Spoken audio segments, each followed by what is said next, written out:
You pretty much have to have your head in the sand not to start seeing that this is something we just can't ignore.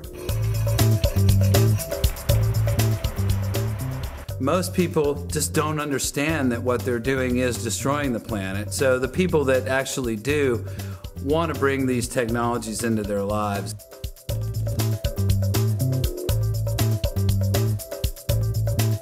Right now, there is not a city or a region in the Southeast that has emerged as the leader in renewable energy. And I think that's what's happening here in Western North Carolina.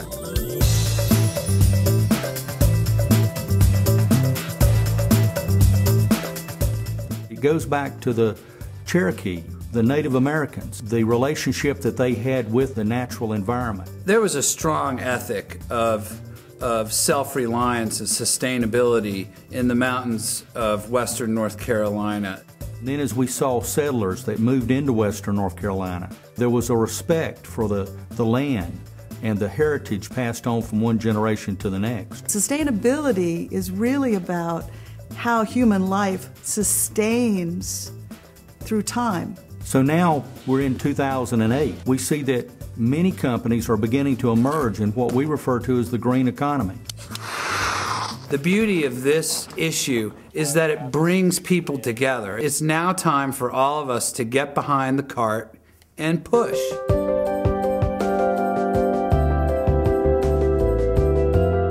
We have to develop the processes that are going to create the world that we want to live in. A lot of the people that we talk to at the Western North Carolina Green Building Council that are coming from places like Portland, Austin, Northern California, are coming to Asheville and saying to us, wow, I can't believe how many people you have working in the green sector in Western North Carolina. When people go to build a green home, there are 80 builders to choose from.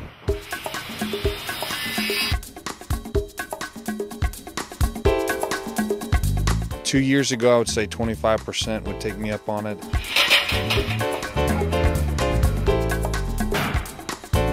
And now I would say 50 to 75% are taking my recommendation because they want to be good stewards of the mountains. There are 6 or 7 renewable energy installers to choose from. And these are people that are very committed.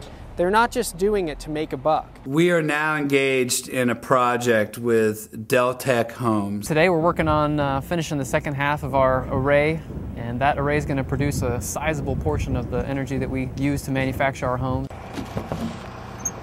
They made a conscious corporate decision to move in the direction of sustainability, and so we helped them to develop a strategy. We build a very environmentally friendly product.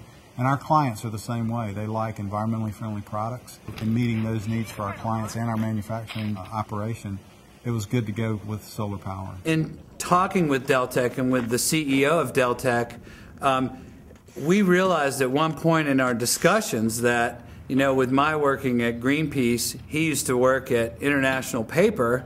And, you know, there was a time in our lives where we were like arch enemies, and here we were sitting in a room together talking about developing the largest solar project in Western North Carolina. I've been incredibly impressed with Dave and Sundance and all the folks there, simply because they feel that passion as well. What Deltec brought to the table was a willingness to open itself up to new ideas. That truly is all that has to happen for people to be ready for change to occur. My company, FLS Energy, designs and installs solar energy systems, and we have residential customers coming to us every day wanting to find cost-effective ways to put solar on their house, and we're meeting that demand. But what's interesting is that more and more businesses are coming to us looking for these same services. The Green Sage is a great example of how solar energy has become financially viable. You can have a system pay for itself in 4 to 7 years, and the system will last 30 years. FLS Energy just recently completed a solar energy system on a hotel in Greensboro, North Carolina called the Proximity.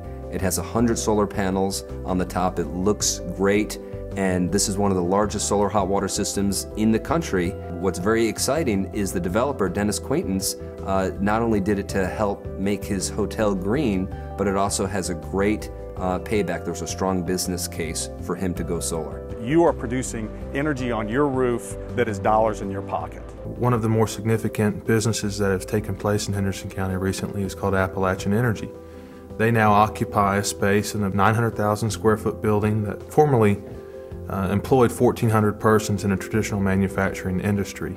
The recent announcement with the Arby's organization to go solar is so monumental. We started looking at renewable energy resources and things about 10 years ago.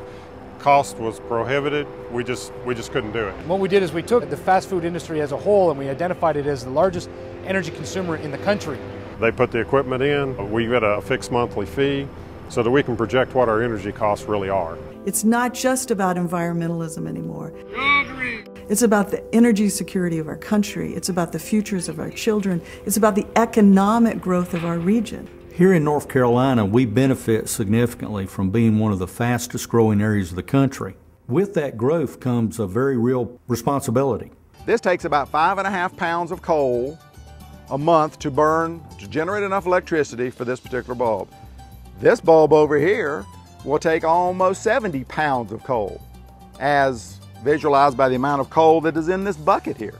Through the influx of all of these folks that have come here, I think there's a collective consciousness that exists in Western North Carolina.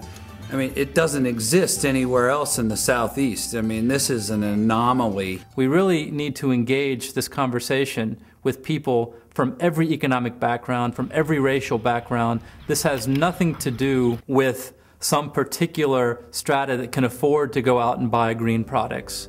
When somebody is talking about the heart of green building in the Southeast, I believe that we're right at the top. There's an opportunity for us to fill a void and play a leadership role in the Southeast to be a renewable energy hub. Western North Carolina can become the sustainability capital, I believe, not just of the United States, but of the world. In the future, we will be looked back upon and said, wow, those people were the ones who really made a difference in our world.